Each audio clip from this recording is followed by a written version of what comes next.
हिरव्या मसाल्यातलं स्टफ पापलेट फ्रायची रेसिपी आज मी सांगणार आहे। इथे मी 2 मध्यम आकाराचे पापलेट मासे घेतलेले आहेत।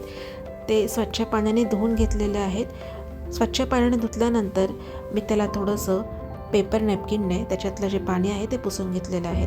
त्यानंतर आपल्याला पापलेटला अशा प्रकारे चिरा मारून घ्यायच्या आहेत। पापलेटला पहिलं मॅरिनेशन करण्यासाठी इथे मी चवीप्रमाणे मीठ, 2 ते 3 चमचे लाल तिखट, अर्धा चमचा हळद, अर्धा चमचा धने पावडर, एका मोठ्या लिंबाचा रस, थोडंसं 1 ते 2 चमचे कोकमाचं आगळ आणि 1 चमचा अद्रक लसणाची पेस्ट टाकून आपल्याला या प्रकारची एक पेस्ट तयार करून घ्यायची आहे। त्यानंतर ही पेस्ट आपल्याला दोन्ही माशांना व्यवस्थित अशी लावून घ्यायची आहे। फिश आता व्यवस्थित 10 ते 15 मिनटं आपल्याला मुरवत ठेवायचं आहे। फर्स्ट मॅरिनेशन मुरेपर्यंत आपल्याला सेकंड मॅरिनेशन करून घ्यायचं आहे।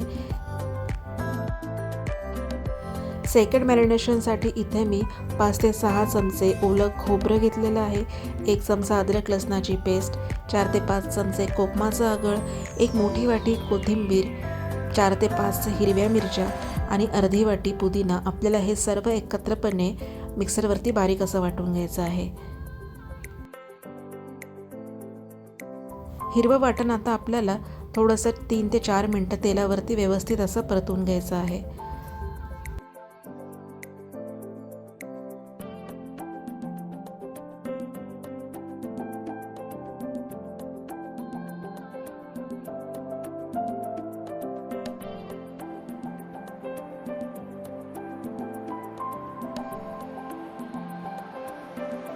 परतून घेतलेलं हिरवं वाटण त्यानंतर आपल्याला माशामध्ये स्टफ करून घ्यायचं आहे। तुम्ही बघू शकता की अशा प्रकारे आपल्याला हे फिशमध्ये स्टफ करून घ्यायचं आहे। त्यानंतर स्टफ केलेले मासे आपल्याला मध्यम आचेवरती 1 ते 2 चमचे तेल टाकून त्याच्यामध्ये आपल्याला हे व्यवस्थित असं फ्राय करून घ्यायचं आहे।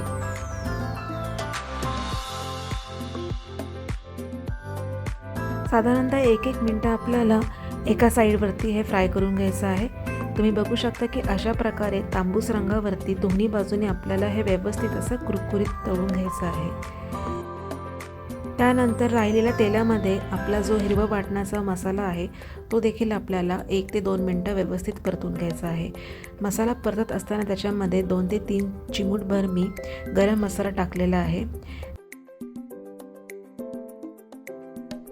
सर्विंग प्लेटमध्ये सर्व करताना सर्वात आधी प्लेटमध्ये वाटण टाकून त्याच्यावरती मी फिश फ्राय ठेवणार आहे। आपला स्टफ पापलेट फिश फ्राय विथ ग्रेव्ही तयार आहे।